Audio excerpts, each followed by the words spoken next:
तो गाइस मैं हूं अंकित और आप देख रहे हैं रेसलिंग फैंस नेटवर्क। शुरू करते हैं गाइस अपनी बातों को हम लोग सबसे पहले final boss great one the rock से। तो भाई रॉक को किया गया स्पॉट एंड लोग देख के शॉक हो गए कि भाई रॉक ऐसे कैसे दिख रहे हैं। मूवी सेट पे देखने को मिले हैं रॉक, आप ये ट्वीट देख सकते होगे यहाँ पे भाई रॉक एंड यहाँ पे क्वेश्चन किया जा रहा है कि ये रॉक क्या एक्चुअली में इतने मैसिव हो चुके हैं या फिर एक बॉडी सूट है। तो 100% भाई एक बॉडी सूट ही होगा, इसमें तो कोई डाउट नहीं होना चाहिए। बिकॉज अभी तो बैड ब्लड में भाई रॉक वापस आए थे। मैसिव रॉक स्टिल है भाई, फिजिक उनकी बहुत तगड़ी है, लेकिन इतने ज़्यादा तो नहीं है भाई। ये फोटो में कुछ ज़्यादा दिख रहा है, यानी कि ये बॉडी सूट है। तो अभी भाई फिलहाल रॉक शूटिंग पे हैं। क्या इसका मतलब है कि वो सर्वाइवर सीरीज में नहीं आ सकते? मे भी, हो भी सकता है, लेकिन इसका मतलब ऐसा नहीं कि भाई वो 24/7 सूट पे ही होंगे। हो सकता है कुछ हल्का ही सूट कर रहे होंगे। आई डोंट नो क्या है सीन यहाँ पे क्या नहीं, लेकिन रॉक को भाई यहाँ पे स्पॉट किया जा रहा था एंड एक अलग तरीके से देखने को यहाँ पे रॉक मिले हैं। तो मुझे लगा आपको दिखा देते हैं। ये डेफिनेटली एक बॉडी सूट है भाई, इसमें कोई डाउट नहीं है। आगे बढ़ते हैं गाइस, बात करते हैं अगली स्टोरी के बारे में, जो कि WWE सुपरस्टार शेकअप को लेके।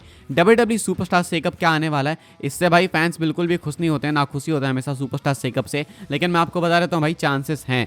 ज़ेरो न्यूज़ की तरफ से भाई ये वाला ट्वीट निकल के सामने आप देख सकते होगे। सुपरस्टार शेकअप के ग्राफिक को पोस्ट करते हैं, यहाँ पे लिखते हैं कमिंग सून, यानी कि superstar shakeup is coming soon according to this report. तो भाई अगर सुपरस्टार शेकअप वापस आएगा तो हमें क्या एक्सपेक्ट करना चाहिए? एक्सपेक्ट यही करना चाहिए भाई आपको कि ये चीज़ मैटर नहीं करेगी। लाइक WWE के अंदर ब्रांड स्प्लिट कब मैटर करी है? ड्राफ्ट तो भाई हर साल होता है, लेकिन क्या ये चीज़ मैटर करती है? सही बताओ, नहीं करती है ना। तो ये करना ही क्यों, समझ नहीं आ रहा। लाइक इनको ऐसा है कि नेटफ्लिक्स वाले डिमांड कर रहे हैं कि मंडे नाइट रॉ पे में रोमन चाहिए, कोडी चाहिए, ऐसा ऐसा।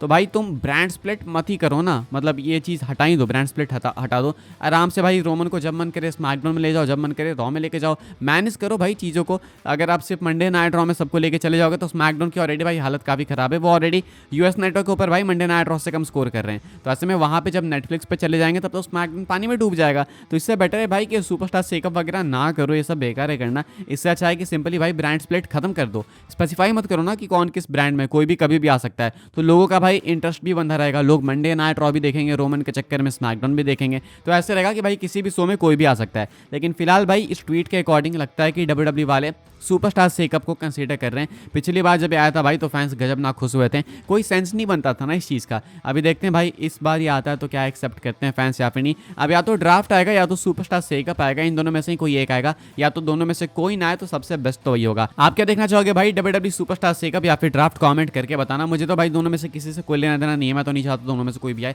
दोनों में से कोई नहीं आएगा तो ज़्यादा बेटर होगा, लेकिन फिर भी भाई आप अपने थॉट्स लिख के बता सकते हो कि आपको सुपरस्टार शेकअप चाहिए या फिर WWE ड्राफ्ट। आगे बढ़ते हैं गैस, बात करते हैं अगली स्टोरी के बारे में। क्या WWE भाई न्यू स्टेजेस प्लान कर रही है? इसका आंसर हमें मिल चुका है। इसका आंसर था यस, रसल वोट्स ने कह दिया था। लेकिन ये न्यू स्टेजेस कैसे होने वाले हैं, हमें क्या एक्सपेक्ट करना चाहिए, ये भी मैं आपको बता देता हूँ। एंड ये एक डिसअपॉइंटिंग अपडेट होगी अगर ये सही है तो। कह सकते हैं भाई हम लोग कि WWE वाले चेंज करेंगे, लेकिन चेंज करके और भी बेकार करने वाले हैं। आप देख सकते हो यहाँ पे कहना है ज़रा न्यूज़ का ट्वीट करके, new set designs coming described as more scaled back sets. कहना है कि WWE वाले न्यू सेट डिज़ाइन लेकर आएंगे एंड ये स्केल्ड बैक सेट्स होने वाले हैं, यानी कि स्केल्ड बैक स्टेजेस। अब स्केल्ड बैक स्टेजेस मतलब क्या, तो मैं आपको बताता हूँ।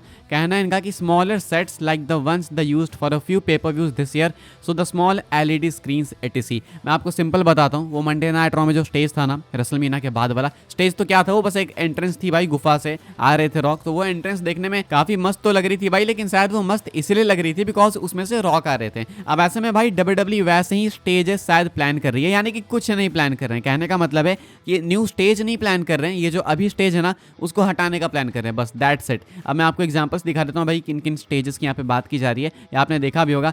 अगर देखो भाई ये समर स्लैम 2024 जैसा करते हैं ना, इस साल के समर स्लैम जैसा करते हैं तो मैं एक्सेप्ट कर लूँगा, मतलब कुछ आसपास तो लगा दो भाई। लेकिन ऐसे बिल्कुल ब्लैंक रखेंगे तो मज़ा नहीं आएगा भाई, ये फिर वाहियात है। ये स्पोर्टी फील देने के लिए ट्रिपल एच भाई पता नहीं क्या रून करते जाएंगे। फैंस से भाई इतने पैसे ऐंठ रहे लोग टिकट्स के नाम पे, इतने की पूछो मत, बहुत महंगाई कर दी है। लेकिन स्टेज की बात आती है तो नहीं भाई, पर्दा लगा देंगे मुझे लगता है। ये देखना 1-2 साल में जिस तरीके से जा रहे हैं, लाइटिंग के नाम पे आपको लेजर लाइट जलाते हुए दिखेंगे कुछ साल बाद देखना, या फिर क्या पता भाई लालटेन जलाते हुए दिखेंगे। जिस कंडीशन में जा रहे हैं ना, इतना पैसा कमा के बचा पता नहीं क्या रहे हैं, क्या ही बोले अब इसके बारे में भाई। ये कुछ अपडेट इस चीज़ को लेके, स्टेजेस से हमें ज़्यादा एक्सपेक्ट करना नहीं चाहिए। अगर ये करना है भाई तो मैं तो चाहूँगा अभी वाला ही स्टेज रहे। आप कौन सा देखना चाहोगे होगे कमेंट करके बताना। डिसअपॉइंटिंग अपडेट है, बट आई होप कि भाई ये रियल ना हो एंड ये न्यूज़ फेक साबित हो जाए। आगे बढ़ते हैं गाइस, बात करते हैं अगली स्टोरी के बारे में, जो कि Vince McMahon and Linda McMahon को लेके। क्या Vince McMahon and Linda McMahon भाई सेपरेट हो चुके हैं? तो इसका आंसर है यस। कुछ टाइम पहले मैंने आपको अपडेट बताई थी कि लिंडा मैकमैन भाई ट्रंप के कैबिनेट में एक मेजर रोल निभा सकती हैं एंड अनाउंस भी कराया कि वो एजुकेशन मिनिस्टर है शायद, मैं श्योर नहीं हूँ, लेकिन ऐसा एक मेजर रोल उनको मिल गया। इसके बाद फैंस वापस से डर गए भाई कि अब तो ये इतने हाई रोल पे चली गई, अब तो डेफिनेटली विंस बच जाएगा, ये वो सारी बातें, विंस वापस आ जाएगा डब्ल्यूडब्ल्यू में।